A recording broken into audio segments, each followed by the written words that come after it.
Alright, so it's coop cleaning day.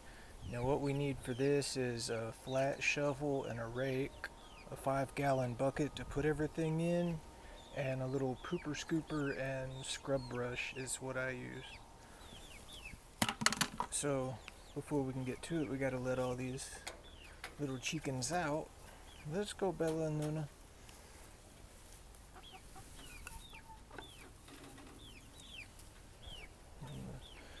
The youngsters are still waiting to be released.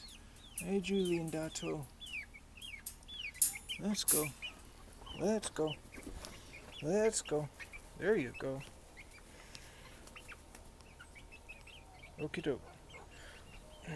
So, this part that's outside is called their run, and you can see behind that little kennel there's a tub of 50-50 sand and food grade diatomaceous earth mix that's called a dust bath. Those chickens like to bathe in dust and get rid of mites and things, so that's very important for chicken health, and we'll clean that out. And we're also gonna fill in some floor holes here because after the little ones moved in, I think Luna's throwing a little bit of a temper tantrum and is like digging holes. I had no idea chickens could dig holes like this, but she certainly has been. So I will radio back in after I get this pulled away and cleaned out, and I'll show you what all we get out of here.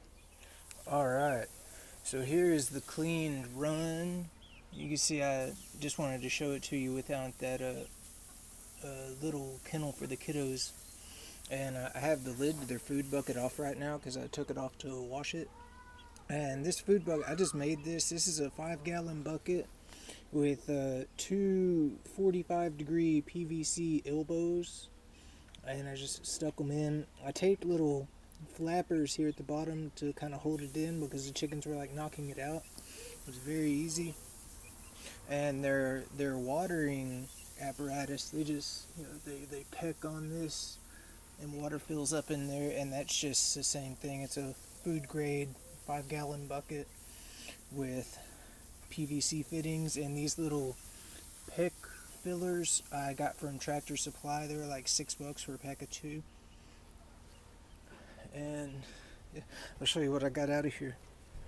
Now this is a combination of clay and poop. The white is the poop, but my wife and I are wanting to change out the flooring that we did in there. We regret it because it's clay and it clumps up and forms these balls. It has a lot of like caliche clay in it, and that's just really inconvenient. So we're slowly removing that, and eventually when it gets low enough, we're gonna replace it with sand.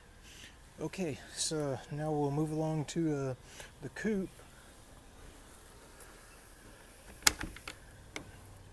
And this is the actual coop. This is, of course, where they live at night, and they perch on this stick. And I'm pretty sure you can tell that's where all the poop is congregated. And Bella likes to hang out and just like poop in this corner all night, every night. And Luna, it seems like the windowsill catches a lot of hers.